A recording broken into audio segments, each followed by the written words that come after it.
hay algo interesante que quizás no muchos sepan, es que más o menos de la escuela secundaria calculo que más o menos se acuerdan que cada país que tiene salida al mar tiene un cierto reclamo por parte del territorio que está dado por la plataforma continental de ese país, que más o menos en promedio siempre es hasta 200 millas náuticas, desde que termina, digamos, el continente hasta mar para adentro. Bueno, el mar argentino es enorme, realmente abarca un montón de territorio y también tenemos reclamos sobre territorio antártico, en donde obviamente en territorio antártico no se puede hacer cualquier cosa, es área destinada a la investigación científica y a la preservación, pero realmente tenemos una porción enorme. Con las 200 millas náuticas de siempre, más o menos es la mitad de la superficie de nuestro territorio terrestre, digamos, que tenemos de territorio marítimo. Y a ver si esto pasa.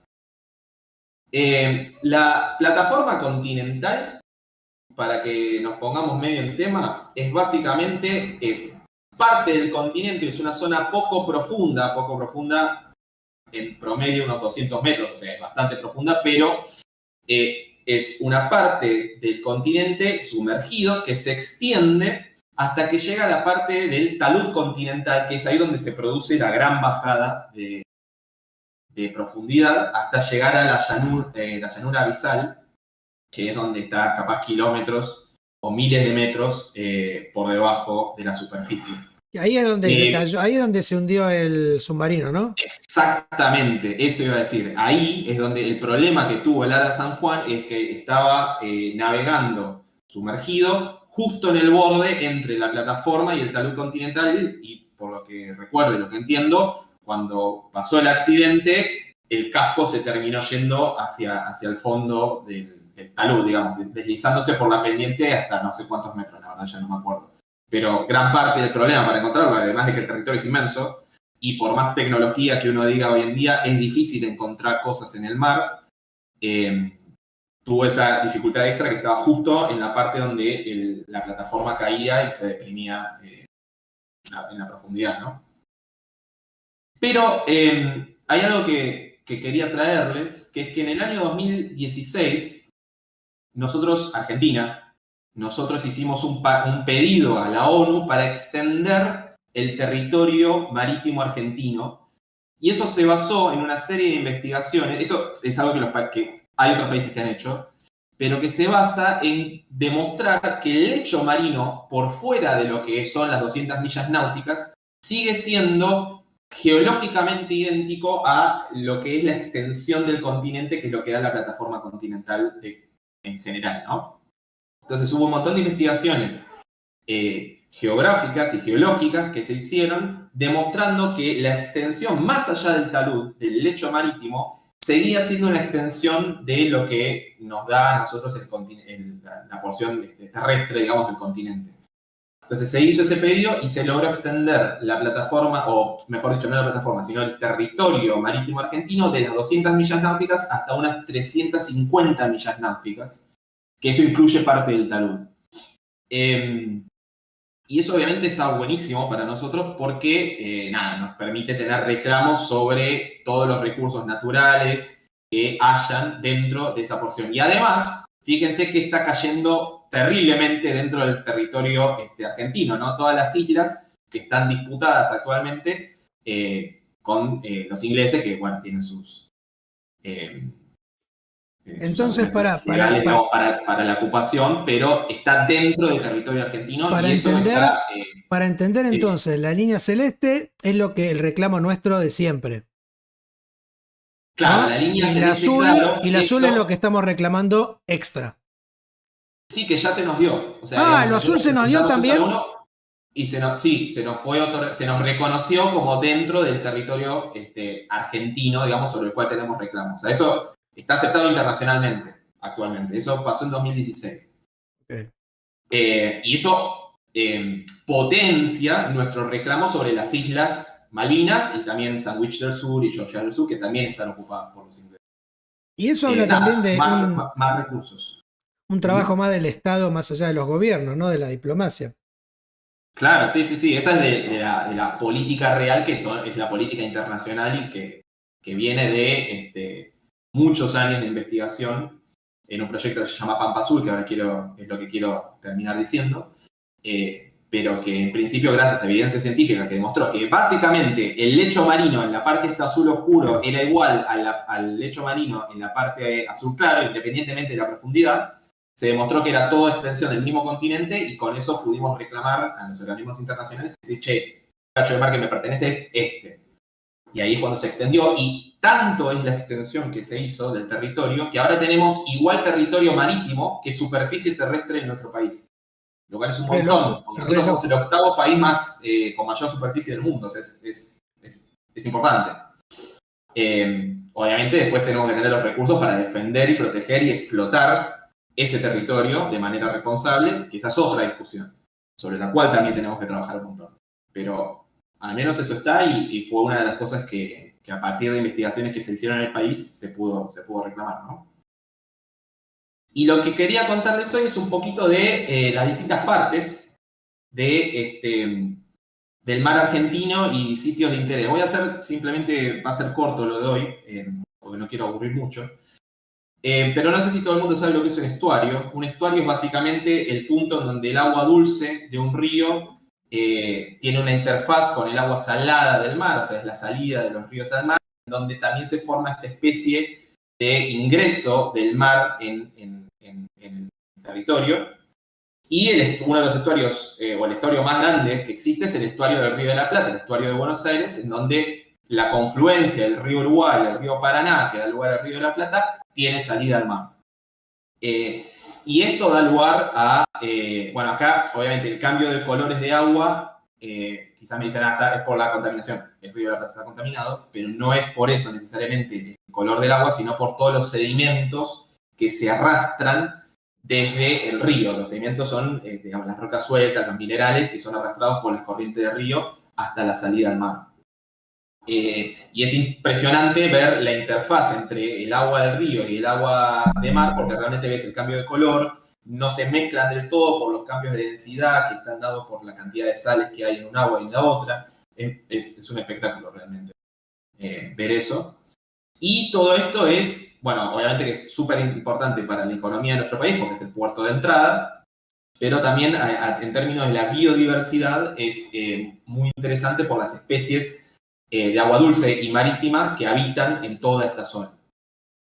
Pero quería hacer un sin embargo, que es que obviamente el Río de la Plata tiene muchas afluencias, entre ellas la cuenca Matanza-Riachuelo, con el río Riachuelo que sale del Río de la Plata, que todos sabemos que está súper contaminado. Toda la zona del Río de la Plata es, de ambos lados, del Uruguay y del nuestro, es una zona que está muy poblada, muy densamente poblada y con muchas fábricas. Y eso es peligroso porque, no sé si sabían, pero hay 8 millones de personas viviendo en lo que se llama la cuenca Matanza-Riachuelo, que es lo que está resaltado acá. Eso es más o menos un 5, 6, 7% de la población del país vive acá, rodeado de también fábricas que todos sabemos contaminan el riachuelo y a través de ello el Río de la Plata. Entonces es muy importante que nosotros sigamos invirtiendo en formas de monitorear y tratar de controlar los desechos de las fábricas que se vierten al riachuelo, que terminan dañando no solo al ecosistema y a la flora y a la fauna del lugar, que es importante, sino también a las personas que viven ahí. Estaría bueno ahora con esto que estaba pensando en algún podcast hacer un tema de lo que es el cambio climático, ¿no? Y de la evidencia científica que hay, viste que, no sé, tenés toda una línea de pensamiento que te dice que, bueno, el ser humano, la contaminación y qué sé yo, que está favoreciendo a un nuevo cambio climático y bla, bla, y tenés otra línea que te dice que el planeta tuvo distintas épocas y que tiene que ver con los ciclos del planeta, qué sé yo. Hay un estudio ahora nuevo de un tipo, de otro científico, ahora no me acuerdo el nombre, que estuvo estudiando el tema de las nubes, que dice que en ningún modelo de cambio climático están aplicados cómo las nubes hacen un efecto refractario del sol y que en realidad, no sé, bueno, hace toda una explicación y un paper que presentó con el tema este de las nubes y cómo eso cambia y que no estaban tenidos en cuenta y qué sé yo, como para... Porque yo a veces me pregunto, viste, mucho todas estas cosas de la Agenda 2030 y mucho de esto del primer mundo, poniendo a los países no desarrollados que le faltan un montón de todavía industria y un montón de crecimiento en un montón de áreas, si es realmente algo que tiene que ver con el clima, con algo que tiene que ver realmente con mejorar un tema de la humanidad, o si es otro cambio tecnológico que lo único que es impulsado por distintos mercados, intereses económicos, y que no terminan de solucionar temas como este. La contaminación real, por ejemplo, sobre un río, sobre este afluente que vive en el 5% de la población. Sí. Mira, ahí entra el debate de quizás la idea y después los motivos reales detrás de la idea. Hoy en día está prácticamente aceptado y vacapeado por un montón de evidencia que me parece bueno discutir en un podcast y para eso voy a tener que estudiar bastante, pero de que el cambio climático se está acelerando por acción humana. O sea, el desmonte que se hizo en toda la historia del siglo XX, las emisiones de gases de efecto invernadero, todo eso tiene un efecto real sobre el clima y eso va a tener consecuencias económicas en un montón de lugares y para la gente, eso seguro.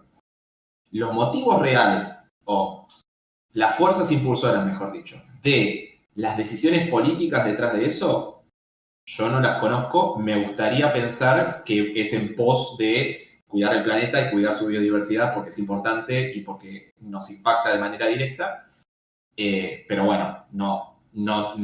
O sea, creo que alguna vez habíamos discutido esto de que, por ejemplo, Trump cuando se va de los acuerdos de París fue porque parte de esos acuerdos climáticos de París para la Agenda, no sé, 20, no sé cuánto, tenían que ver con ayudar a los países en desarrollo, dándole incentivos económicos y siendo un poco más flexibles en cuanto a las restricciones para contaminar y demás, que a los países ya desarrollados. ¿Por qué? Porque nosotros necesitamos contaminar, entre comillas, ¿no? Lo estoy simplificando mucho, pero necesitamos contaminar para desarrollarnos económicamente, mientras que las potencias ya lo hicieron eso. Claro. Entonces es injusto.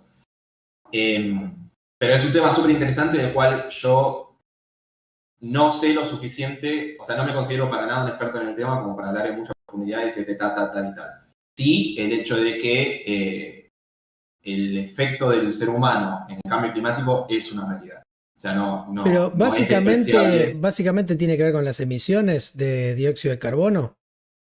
Tiene que ver con las emisiones de gases de efecto invernadero, no solo dióxido de carbono, eso es un uno de factor los bastante importante, y también la destrucción de los ambientes naturales, que es un poco lo que con lo que quería terminar hoy, pero ahora les voy a contar un poco de la biodiversidad del mar argentino, y el mensaje va a ser que cuanto más biodiverso sea un ecosistema, un ambiente, más resiliente es ese ambiente a los cambios que se les puede hacer. Y hay un documental muy lindo en Netflix de un naturalista que se llama David Attenborough, Reconocido, que se sí. llama, sí, que se llama Una vida en el planeta Tierra. Es como medio una biografía de chabón, en donde él te va contando a lo largo de su vida, que tiene casi 100 años, cómo la biodiversidad del mundo fue bajando y cómo eso vuelve a los ambientes más susceptibles. Todo lo que está pasando hoy en día con Córdoba, más allá de que hay cierta evidencia de intencionalidad, o sea, de la causa de incendios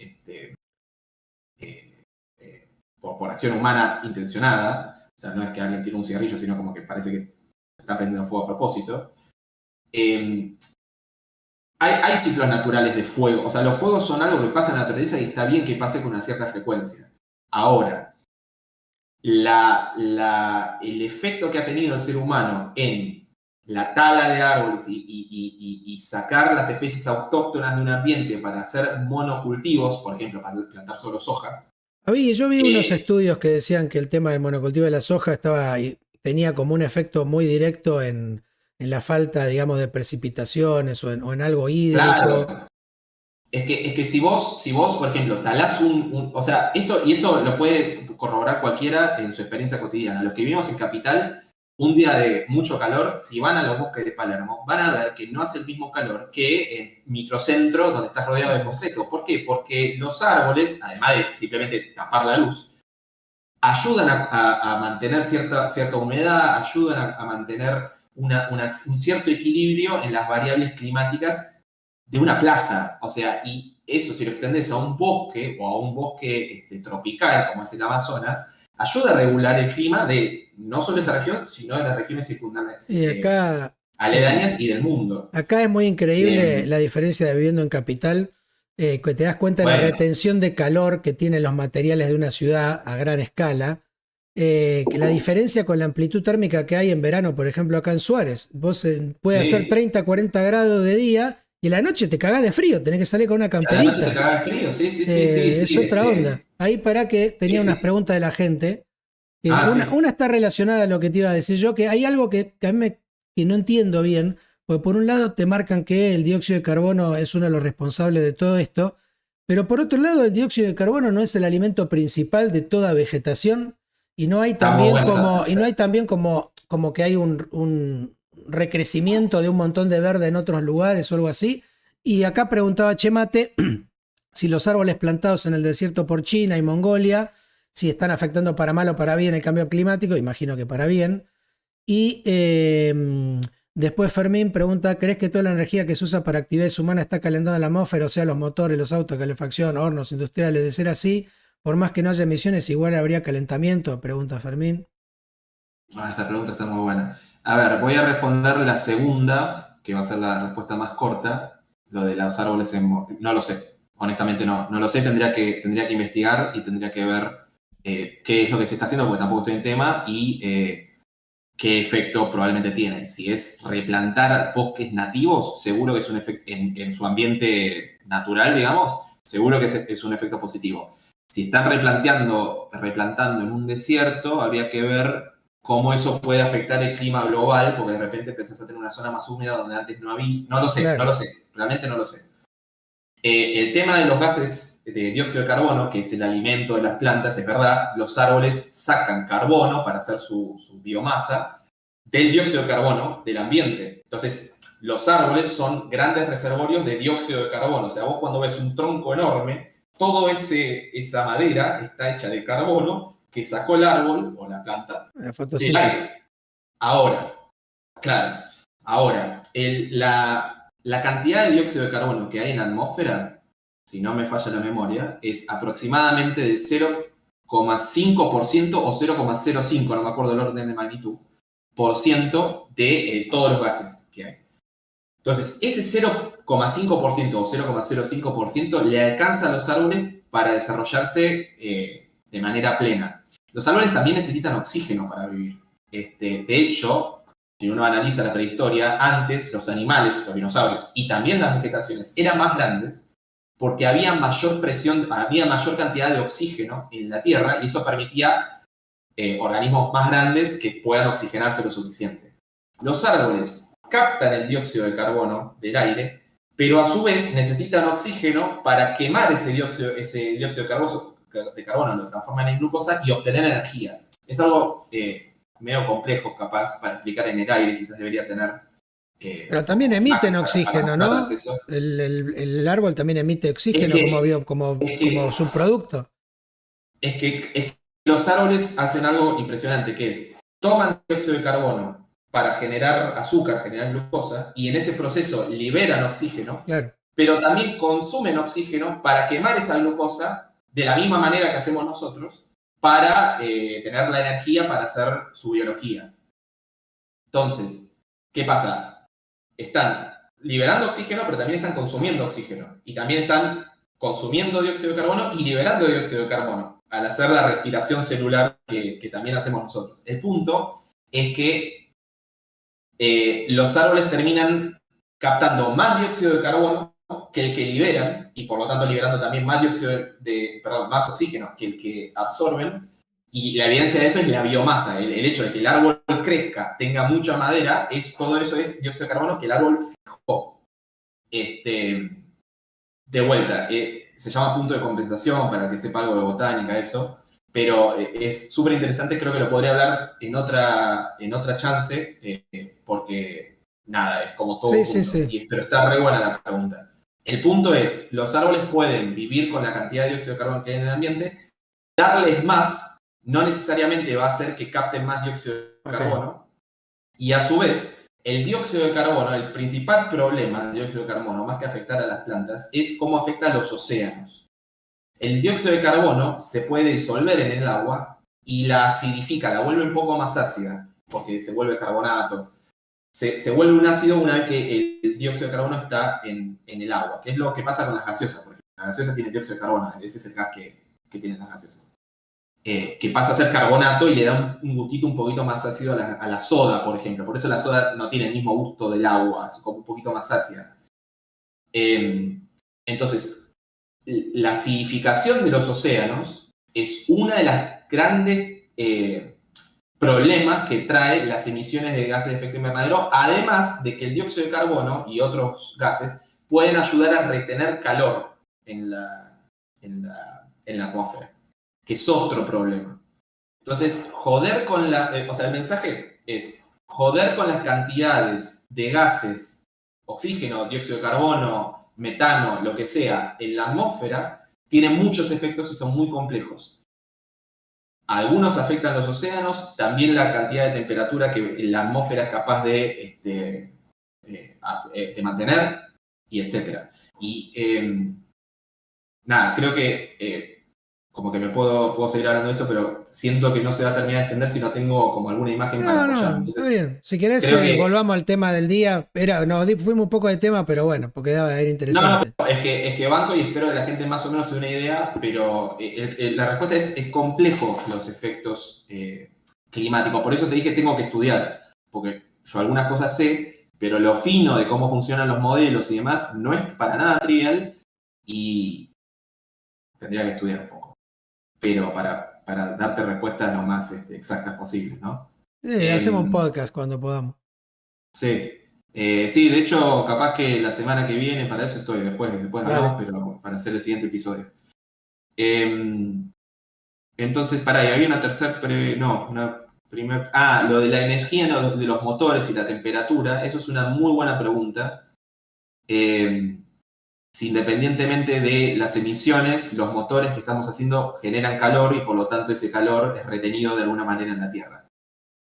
Eso nunca lo había pensado, diría a priori que sí, y eso tendría un efecto, pero lo principal, más allá de lo que uno pueda estar calentando al prender un motor y demás, es que para obtener esa energía vos tenés que sacarla de algún lado. Y en general, hoy en día se usan combustibles fósiles. ¿Y qué es los combustibles fósiles? Todo el dióxido de carbono que fijaron los árboles se volvieron carbón con el paso del tiempo, o las especies, los animales que se volvieron fósiles y con el tiempo petróleo, uno lo que hace es lo prende fuego. Entonces, al prender fuego lo que estás haciendo es una reacción química que termina liberando de vuelta ese dióxido de carbono y otros gases a la atmósfera. Y es eso lo que tiene el principal efecto, que es que toda la energía que nos viene del Sol, en lugar de rebotar e irse, se mantiene cada vez más en la Tierra y eso calienta muy de a poquito el planeta. Y ese es el principal efecto. Pero entonces, nada, tenemos eso por un lado, tenemos las contaminaciones de aguas hechas por el desecho de las fábricas en la cuenca Matanza-Riachuelo, y hay mucho trabajo que se está tratando de hacer para detectar esos contaminantes y poder buscar responsables. Otra parte muy interesante del mar argentino, disculpen gente, creo que lo saqué de Wikipedia y está en inglés, acá le ponen Falklands, o sea, está el nombre que le dan los ingleses. Malditos ingleses. Sepan disculpar. Pero hay una parte muy interesante del mar argentino y en particular de una pequeña extensión de la plataforma continental que se llama el Banco de Woodward. El Banco de Woodward es un banco, o sea, en la parte donde normalmente ya empieza a decrecer y empieza a llegar el talud continental, acá se mantiene una cierta profundidad moderada en una de las partes más australes del mar argentino antes de ir para la parte más antártica. Y es donde habitan muchas especies únicas en el mundo de corales de agua fría. Los corales de agua fría son únicos de Argentina, Chile y Australia. Y nosotros tenemos unas especies que son únicas en el mundo. Algunas de estas se ven así, la verdad tenían los nombres de las especies, pero no van a significar nada para nadie por estar en latín. Simplemente se los muestro, son corales que, a diferencia de los arrecifes de coral de Ecuador y demás, estos pueden habitar en aguas relativamente profundas y de agua fría. Y eso permite la emergencia de todo un ecosistema que depende de estos corales para existir, y da lugar a muchos recursos pesqueros y de otras especies que uno puede explotar para tener alimento o lo que sea. que habitan ahí, en el banco de Woodward. Y yo no sé si la gente en general, si vos le decís corales, más o menos sabe lo que es, o sea, son unos microorganismos que habitan en el mar. Y si vos le decís medusas, en general sabe lo que es, el agua viva, digamos, o las medusas. Pero lo que no sabe es que los dos pertenecen al mismo tipo de organismos que se llaman nidarios. Y lo que menos sabe es que la medusa es la etapa reproductiva de algunos corales que se llaman pólipos. ¿Sí? Así como las mariposas son la etapa reproductiva, si quieren, de las orugas luego de la metamorfosis, los pólipos, para reproducirse algunas especies, no todas, algunas especies, forman unas esporas que terminan dando lugar a medusas que pueden nadar, alejarse del pólipo de origen, reproducirse sexualmente en algún momento con otra medusa de la misma especie y dejar huevos que van a dar lugares al pólipo, y así es como el coral se puede ir dispersando a través de grandes distancias, porque si no, el coral no es una planta, está más relacionado, de hecho, está dentro del reino animal, pero al igual que las plantas, no se puede mover por sí mismo, está anclado al sustrato, al suelo. Entonces, han evolucionado algunos corales la forma medusa para poder reproducirse y dispersar la especie en el mar. Y algo muy interesante es que algunas medusas son impresionantemente grandes. Esto que están viendo acá, disculpen la imagen que estoy viendo que está medio borrosa. Pero tiene que ser gigante el coso de abajo para sacar eso. ¿O crece? Es enorme. No, es enorme. Y esta medusa se llama medusa melena de león, lion's mane en inglés. Esta habita en el mar argentino, o sea, tiene rutas migratorias y pasa por el mar argentino. Y es el animal más grande del mundo. O sea, normalmente decimos, bueno, la ballena azul es el animal más grande del mundo, que puede llegar hasta 30 metros. Bueno, la medusa, esta puede tener hasta 2,5 o 3 metros de diámetro en el velo, y los tentáculos pueden llegar a medir más de 30 metros. Wow. Se han registrado ejemplares. Fíjense que acá hay un ser humano, acá al lado nadando, ¿sí? Es muy, muy grande. Y de vuelta, es simplemente la etapa reproductiva de un coral. Qué loco eso. Otra especie que habita en el mar argentino son los calamares gigantes. Los calamares gigantes es probablemente de donde salga el mito del kraken. Los calamares, junto con los pulpos, pertenecen, no son peces, no son nidarios, son cefalópodos, son moluscos, ¿sí? Dentro de los moluscos, cefalópodos. Que cefalópodo es un nombre muy gracioso porque cefa en griego quiere decir, o en latín no me acuerdo, quiere decir cabeza, y podos, ahora sí en griego, quiere decir pies. Entonces, literalmente, cefalópodo es cabeza con pies. Es como muy original el nombre que decimos los biólogos. Y algo interesante, no tengo una foto de un pulpo acá, que también hay en el mar argentino, pero los pulpos se diferencian de los calamares porque los calamares tienen 8 brazos, que son estas extremidades que tienen ventosas en toda la extensión, y 2 tentáculos, que son estos más largos que se ven acá, que solamente tienen ventosas en la parte final, digamos. Que los calamares lo usan para cazar y también para reproducirse. No sé si alguna vez se plantearon cómo se reproducía un calamar, pero el macho genera una bolsa de esperma dentro del manto que la agarra y se la pasa a la hembra, que se la pone abajo del manto, y ahí se produce la fecundación. Los pulpos, por otro lado, solamente tienen 8 brazos. 8 de las extremidades con ventosas en toda su extensión no tienen los tentáculos estos.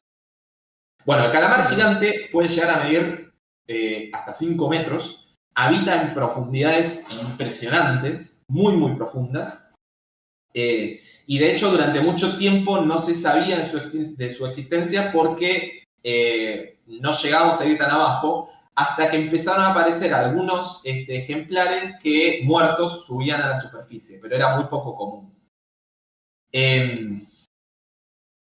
Después hablamos de nidarios, hablamos de moluscos, los calamares y los pulpos. Después tenemos peces que habitan en el mar argentino. Este pez que estamos viendo acá es un tipo de pez que se llama pez óseo. Y es el pez luna, que es el pez óseo más grande del mundo. Fíjense que acá de vuelta hay un ser humano. De aleta a aleta puede llegar a medir unos 3 metros, ¿sí? Y se llama así porque, visto de costado, parece la luna llena. Y hay algo muy interesante que pasa con los peces, que es que en biología tenemos el concepto de grupo natural y grupo artificial. ¿Qué es un grupo natural? Un grupo natural es un grupo que incluye a todos los organismos que descienden de un mismo ancestro común, ¿sí? Y todo lo que no sea eso es un grupo que es artificial, que uno puede decir, bueno, los reptiles, por ejemplo, no son un grupo natural. Los reptiles, que ustedes imaginan un lagarto, una iguana, cocodrilo, ple, en realidad el grupo natural posta incluye también a las aves, que nosotros los separamos ficticiamente como otro organismo, pero en realidad comparten un ancestro común con los reptiles, que se llaman los sarcópteros, si no me equivoco. O, bueno, acá es donde estoy pifiando y algún biólogo me va a querer asesinar, porque no me acuerdo ahora el nombre del grupo natural que une los reptiles con las aves. Yo no soy este tipo de biólogo, yo soy el biólogo no de esto, pero bueno. Pero sí les quería traer esto, ¿no? Como que los peces son un grupo artificial. Básicamente se le dice pez a cualquier cosa que esté en el agua y que no sea un mamífero. Pero dentro de los peces sí empiezan a haber grupos que ya sí empiezan a relacionarse con grupos naturales, que son los peces óseos, que son todos los peces que tienen hueso de calcio, ¿sí? De hecho, los tetrápodos, los animales que vivimos en la Tierra, descendemos de este tipo de peces óseos. Por eso también tenemos un esqueleto de calcio. El otro grupo de peces son los peces cartilaginosos, cuyo esqueleto es de cartílago, que no está hecho de calcio, que son los tiburones y las rayas. Los tiburones, y tenemos un tiburón martillo, habita en el mar argentino, son una especie de pez mucho más antigua que los peces óseos, e interesantemente algunos tienen este sexto sentido, si se quiere, en realidad tienen más sentidos que solo 6, pero tienen esta capacidad de detectar los campos electromagnéticos de sus presas, que son las rayas, que se meten en la arena y se entierran y se tratan de ocultar. Pero este animal puede, en lugar de verlos con los ojos, los ve detectando la electricidad que emanan los impulsos nerviosos de sus presas y los puede cazar. Wow. Y de vuelta, el pez martillo el tiburón martillo junto con otros tiburones también habitan junto a las rayas en el mar argentino. El cachalote, que es este que estamos viendo acá, es un ejemplo de ballena, mamífero ahora, no pez, mamífero, que habita también, se puede encontrar en el mar argentino. De hecho, no sé si tengo la foto, no tengo la foto, pero de hecho se sabe que estos animales cazan a los calamares gigantes. Y es impresionante porque este animal, como nosotros, necesita respirar oxígeno gaseoso, atmosférico, o sea, tiene que salir a la superficie a respirar. Y este animal es el único que es capaz de una buena bocanada bajar miles de metros en picada, aguantando presiones impresionantes, para cazar a sus presas, que son los calamares gigantes. Y la evidencia de eso son muchas de las cicatrices que les aparecen en las bocas a estos animales que tienen la forma de tentáculo o de brazos de los calamares. Tiene una cabeza bastante rara, porque todo esto se les llena de un aceite que a medida que van bajando con el cambio de presión va solidificándose o volviéndose líquida, y eso le ayuda a mantener la profundidad sin estar haciendo fuerza. Como que la fuerza de empuje, digamos, que a uno le sale por tener aire en los pulmones, ellos la pueden contrarrestar por el aceite que tienen en parte de la cabeza. Loco. Entonces, las ballenas se dividen en dos grupos. Tenemos los misticélidos y los odontocetos. Los odontocetos son, por ejemplo, los delfines, los cachalotes y las orcas. ¿Por qué odontocetos? Porque tienen dientes, ¿sí? Los misticetos son el otro tipo de ballena, que en lugar de tener dientes en sus mandíbulas, tiene pelos, que son barbas, que son las barbas que usan para filtrar el krill, que es un organismo microscópico, que es de lo que se los alimentan, por ejemplo, la ballena franca austral, que podemos ver en Puerto Madryn. Quizás recuerden que la definición de mamífero es la capacidad de producir leche con la cual alimentar a las crías, en el caso de las hembras, y de tener pelo. El pelo que tienen las ballenas es la barba que le permite filtrar el krill del agua, en el caso de los misticetos, por ejemplo. Qué loco eso, que tenga como un filtro. Los guachines abren la boca, filtran con eso y ya está. Y lo impresionante es que son, digamos, después de las medusas que les estaba mostrando, la ballena azul, es un tipo de misticeto, o sea, de estos que filtran el agua, es un animal enorme, masivo, no sé cuántas toneladas pesa, y se alimenta de organismos microscópicos. Es tremendo. Es re loco.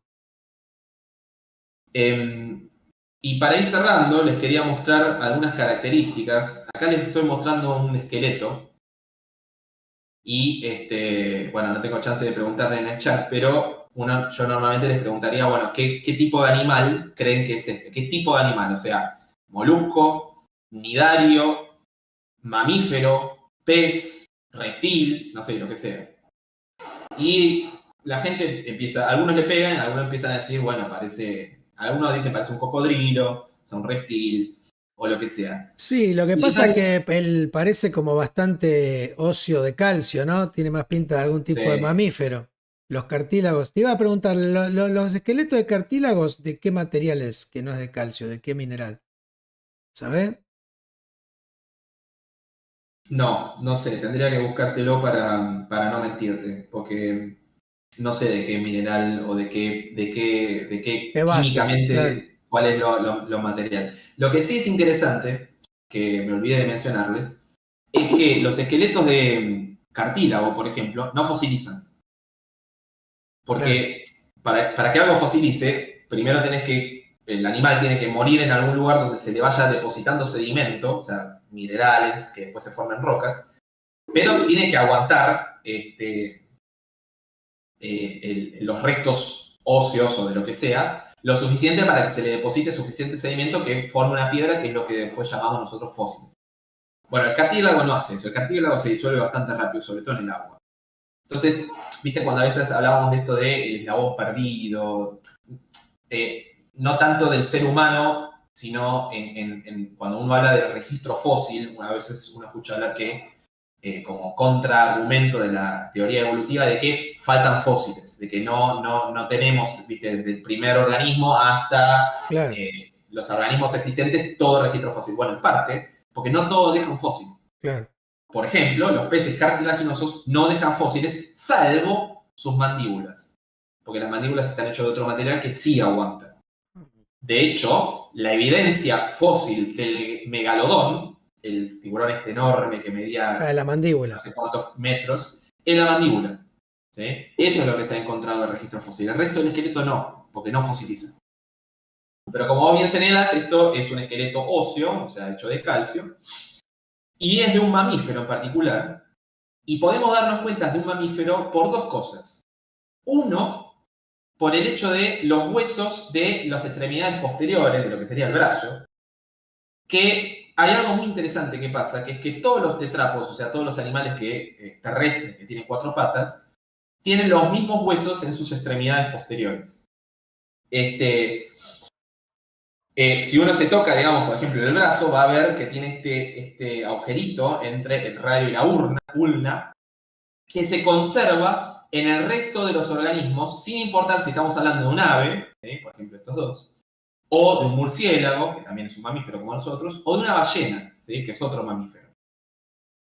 Y eso tiene que ver con cómo funciona la evolución, que es que digamos, la vida tuvo que sufrir adaptaciones cuando pasó del agua a la tierra, y los animales que lograron sobrevivir a la tierra, de la cual descendemos todos los actuales, la evolución no puede tirar a la basura todo lo que se hizo y empezar a nacer un ave de cero o un reptil de cero, sino que trabaja con lo que ya está. Entonces los huesos de estas extremidades se fueron fundiendo o acortando o alargando dependiendo de los cambios evolutivos que se fueron dando y el ambiente en el cual estaba ese organismo, que fue matando lo que no servía y sobrevivió lo que sí servía para adaptarse en ese ambiente.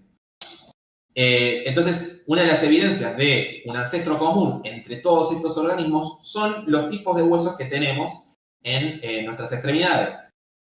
De hecho, fíjense que todas tienen como 5 deditos. ¿sí? Bueno, acá en el ave está más difícil de ver porque están muchos huesos fusionados, pero efectivamente se conservan muchos de los huesos que vienen ahí. Y la otra evidencia de por qué esto es un mamífero, además de los huesos, digamos, de su aleta o de su brazo, es la presencia de costillas solo hasta la altura de lo que sería el esternón.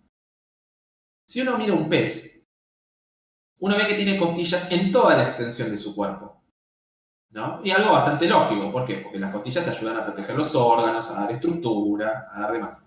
¿Alguna vez se preguntaron por qué nosotros no tenemos costillas acá? No sé si se me ve en la cámara. Pero ¿por qué no tenemos costillas acá abajo? Si también tenemos un montón de órganos importantes que proteger.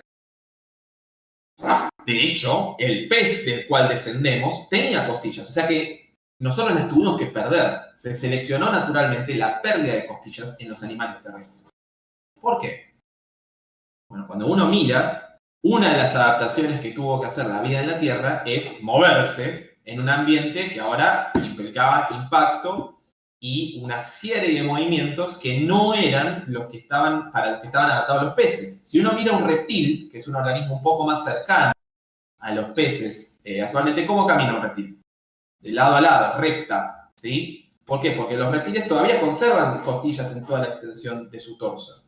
Mientras que los mamíferos, por ejemplo, las hemos perdido justamente para hacer lo que está haciendo este chita en esta foto. Miren cómo está acortándose, haciendo este movimiento en su arco espinal, ¿sí?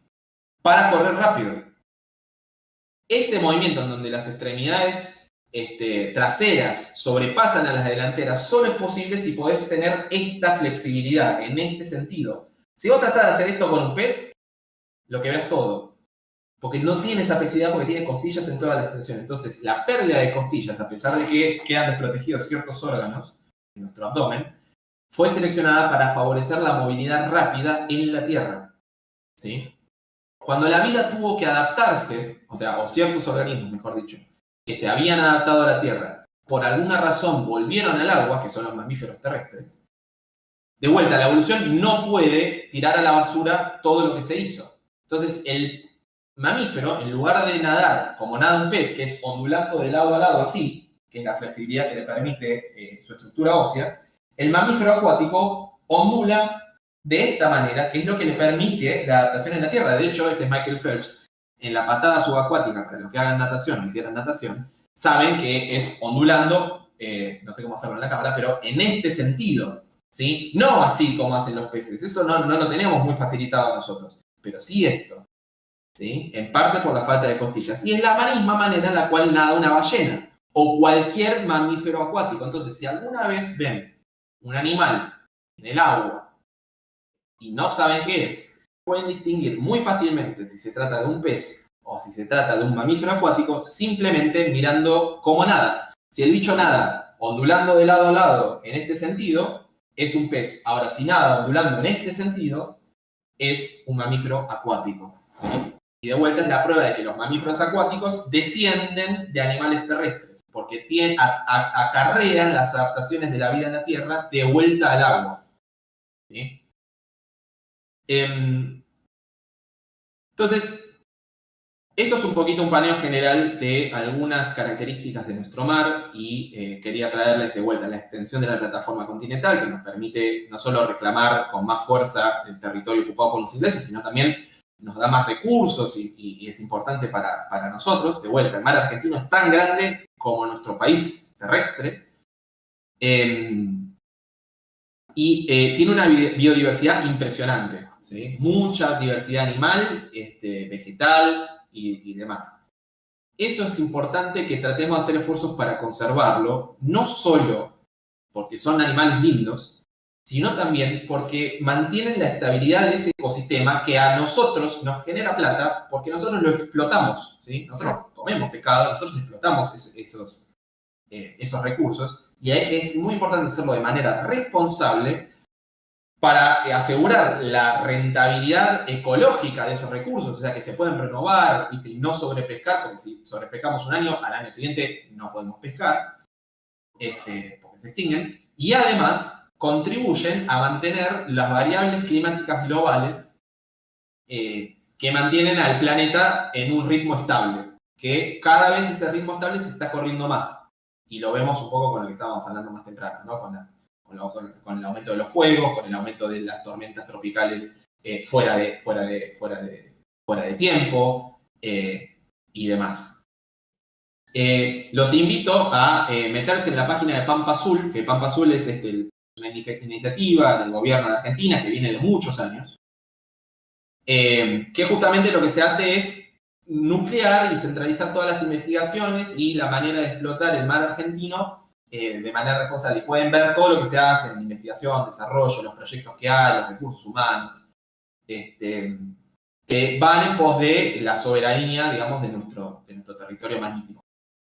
Y a modo de experiencia personal, les quería contar que yo en 2017, 2018, por ahí, trabajé en Tecnópolis, cuando todavía era un estudiante de biología, en justamente una muestra de Pampa Azul, del stand de Pampa Azul, en donde contábamos todo esto que yo les conté, lo contábamos ahí, a la gente que venía al parque de Tecnópolis. Fíjense que acá atrás, de hecho, teníamos los el bichito. esqueletos ¿Qué era al de final el delfines, bicho de ese? verdad. ¿Cómo? ¿Qué era el bicho al final? El esqueleto, el mamífero que Era un delfín. era un delfín. No lo habían hecho. Era un delfín. Y acá teníamos los esqueletos de delfines y yo les contaba un poco de esto. Teníamos otras muestras de otros bichos que les iba contando de los nidarios. Y había maquetas de otros animales. Era muy lindo. Así que nada, hasta ahí llegué hoy. No sé si hay alguna pregunta en el chat, espera que haya por ahí. No, había muchos que están con ganas, dice, ¿vos tendrías ganas de hacer un debate con un terraplanista? Sí, podría ser, sí, podría ser, sí. Yo lo podría moderar, digamos, acá nombran mucho a un pibe que se llama Iru Landucci, yo la verdad no lo vi nunca, pero si tenés ganas lo podemos organizar, yo puedo hacer de moderador y bueno, y tratar de que sea un debate, ¿no? Como copado.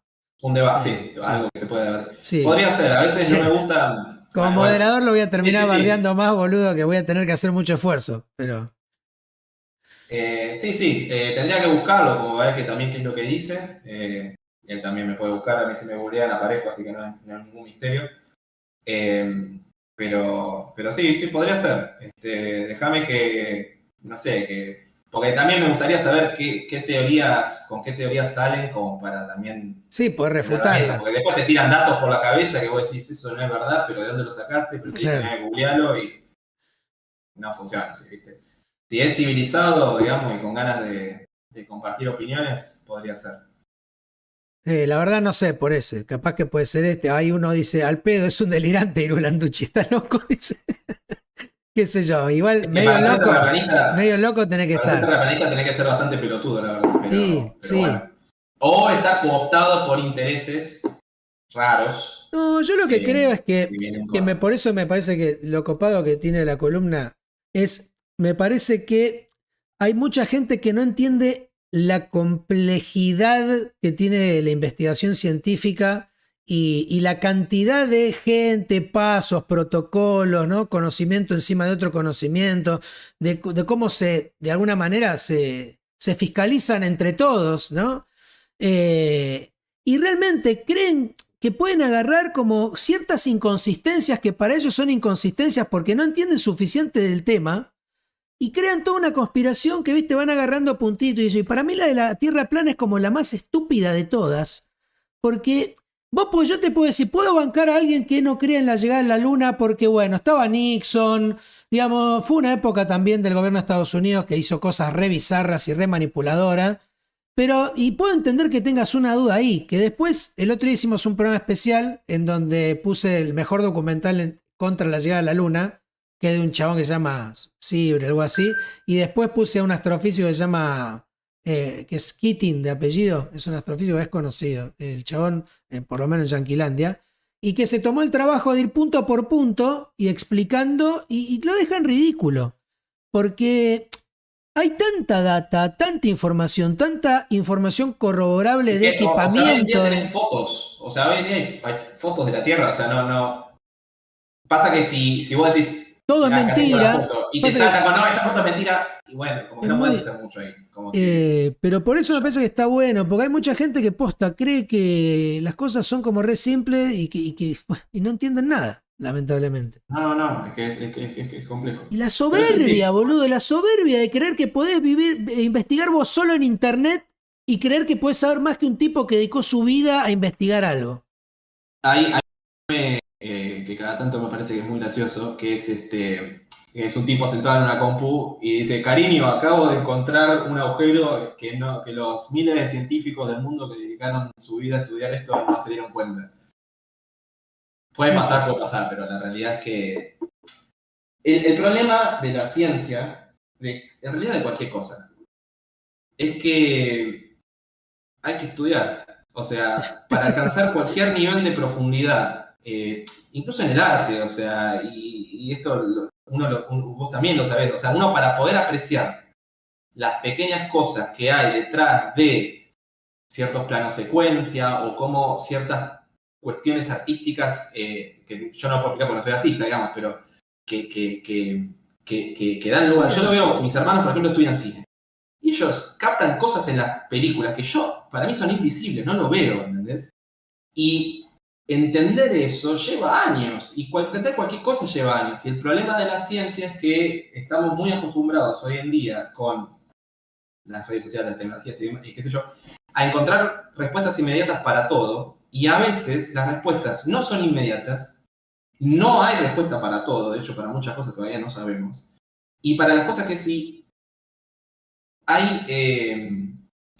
requiere un nivel de entendimiento que requiere cierta base. O sea, por eso es lo que le decía el otro día, cuando decía el conocimiento nos educa y es esa educación la que nos hace ser humanos. Uno no puede existir en una cultura, en una sociedad hoy en día totalmente analfabeto a ciertos contenidos, ciertos conocimientos que compartimos. Y en un nivel básico, más o menos, todos deberíamos tener lo mismo. Ahora, cuando te vas a cosas un poquito más complicadas, como por ejemplo el cambio climático, que no es para nada trivial de entender ni de explicar, cuando uno quiere ir profundo, y es difícil. Y a mí me da mucha bronca cuando saltan especialistas a decir cosas confundiendo a la gente, con un fin, para mí, solamente perverso. Pero bueno, ya no sé ni qué estoy diciendo en realidad. Bueno, nos fuimos como siempre, dimos un par de vueltas, pero Es, nada. es interesante y es no trivial realmente entender cómo pasan las cosas. Y bueno, un poco lo que trato de hacer es eso, como que ir dando ciertos bocaditos de algunas cosas y trato de ir a lo que se hace en Argentina, que hoy en día están debatido también, viste, qué se hace, qué no se hace. Yo, por ejemplo, de hecho yo, dentro del ambiente científico, de Pampa Azul, no sabía hasta que trabajé en Tecnópolis. Claro. Y ahí me enteré de todo lo que se estaba haciendo y demás, porque no era mi área, que lo que sea, y por ignorancia propia. Pero digo, si me pasa a mí, que era un estudiante de ciencia, no me quiero imaginar a la gente que decidió estudiar otra cosa o decidió hacer otra cosa en su vida. Entonces, nada, uno cuando tiene ese conocimiento tiene la responsabilidad también de transmitirlo un poco. Así que bueno, guachín, gran columna la de hoy, nos desviamos un poco, pero con todas cosas interesantes como siempre. Así que bueno, boludo, nos vemos ahora, después hablamos para ver si metemos otro podcast. Dale, me parece bien. Dale. Bueno, abrazo y termina el lindo Buena programa. semana, che, gracias por estar. Abrazo grande, después hablamos. Gracias a vos.